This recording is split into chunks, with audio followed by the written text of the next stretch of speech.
Students, तो आज हम करने वाले हैं एक question. A particle starts with initial speed u।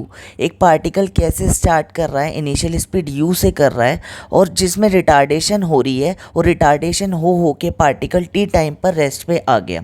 तो हमें क्या बताना है, जो टोटल पाथ कवर किया, सपोज लेटर से s डिस्टेंस कवर किया, तो s/2 डिस्टेंस कवर करने में ऑब्जेक्ट को कितना टाइम लगेगा।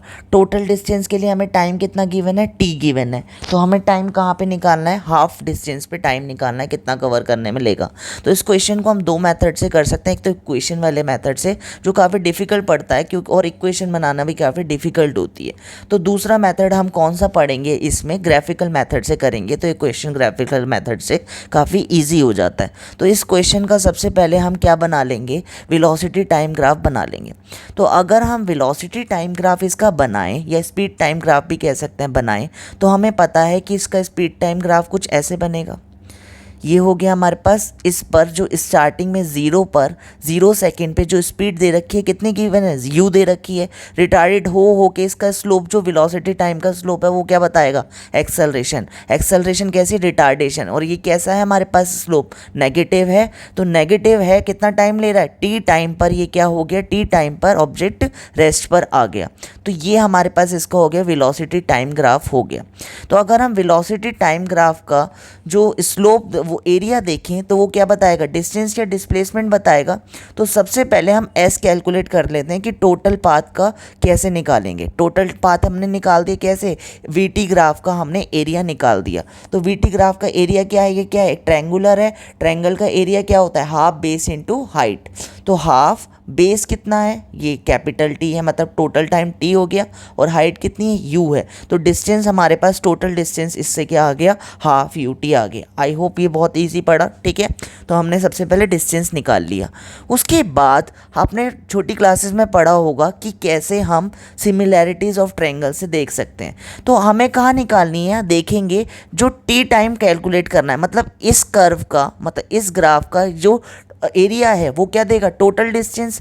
तो इसका जो हाफ होगा, इस ग्राफ का जो हाफ होगा, ट्रायंगुलर का हाफ पार्ट होगा, वो क्या दे देगा, s/2 दे देगा। क्योंकि हमें कहाँ निकालना है, फर्स्ट हाफ में निकालना है पाथ के। तो टोटल पाथ कितना हो गया, पूरे का ट्रायंगल का एरिया। तो इसका जो ट्रायंगल का हाफ पार्ट होगा, वो हाफ डिस्टेंस देगा। तो हाफ पार्ट में हमने टाइम मान लिया t, और वेलोसिटी मान ली v। तो अब सिमिलैरिटीज़ ऑफ ट्रायंगल अगर हम इसमें लगाएं, तो सिमिलैरिटीज़ ऑफ ट्रायंगल क्या होगा, दिस अपॉन में ये वाला ट्रायंगल लिया। सबसे पहले हमने कौन सा ट्रायंगल लिया, सिमिलैरिटीज़ ऑफ ट्रायंगल के लिए AOB। तो AOB में जो हमारे पास u है, ये वाला u अपॉन में t, u अपॉन में t is equals to this. तो ये किसके इक्वल हो गया, v अपॉन में स्मॉल v अपॉन में ये वाला लेंगे हम, ये वाला ट्रायंगल लिया है BOC। तो ये किसके बराबर है, v अपॉन में t माइनस टी के बराबर है। एक बार और देखेंगे, जो ये वाला ट्रायंगल लिया, सबसे पहले कौन सा ट्रायंगल लिया, AOB, और दूसरा ट्रायंगल कौन सा लिया, BCD ट्रायंगल लिया। तो ये दोनों ट्रायंगल्स हमें पता है कैसे हैं, सिमिलर हैं। तो हमें सिमिलर की प्रॉपर्टी पता है, u अपॉन में t is equals to v upon में, ये डिस्टेंस कितना हो गया, ये अगर पूरा t था और ये वाला t है, तो ये कितना हो जाएगा, t माइनस टी हो गया।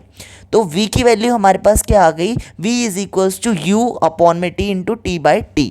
तो आई होप यहाँ तक क्लियर होगा। उसके बाद हमने क्या किया, हमें पता है कि पूरे का जो ग्राफ है, वो क्या दिया है इसने हमें, टोटल एरिया दे दिया, और इसका जो हाफ पार्ट होगा, वो क्या देगा, हाफ एरिया देगा। तो ये वाला ट्रायंगल और इसका टोटल डिस्टेंस कितना है, टोटल डिस्टेंस हमारे पास है BOA। तो कौन सा हो जाएगा, BOA या AOB हम कह सकते हैं। ये क्या दे रहा है हमारे पास, ग्राफ का टोटल पार्ट है। तो ये क्या है हमारे पास, ग्राफ का टोटल पार्ट आ गया, ठीक है। ये वाला, एक सेकेंड देना बस मुझे।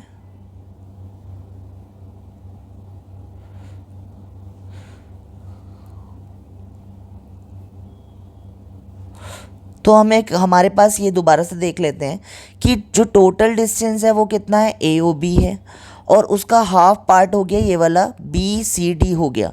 तो ये वाला बी सी डी पार्ट जो होगा टोटल डिस्टेंस का क्या होगा, हाफ होगा, क्योंकि ये हाफ पार्ट है, ये हाफ पार्ट है, और तो ये टोटल पाथ है। तो ये जो ए ओ बी ट्रायंगल है पूरा, ये पूरा डिस्टेंस दे रहा है और ये क्या है, हाफ डिस्टेंस दे रहा है। तो इक्वेशन क्या आ गई, एरिया बी सी डी क्या होगा, हाफ हो जाएगा किसके, पूरे ट्रायंगल के एरिया के, ए ओ बी के। तो अभी हमने अगर हम एरिया निकालें बी सी डी का, मतलब इतना डिस्टेंस निकालें, ये किसके बराबर है, हाफ, बेस कितना है टी माइनस टी, और हाइट कितनी है वी के बराबर है। और ये एरिया पूरा कितने के बराबर है, ए ओ बी का half base into height, half, अभी हमने ए ओ बी कैलकुलेट करा कितना है यहाँ से, हाफ यू टी आ गया। क्लियर है यहाँ तक।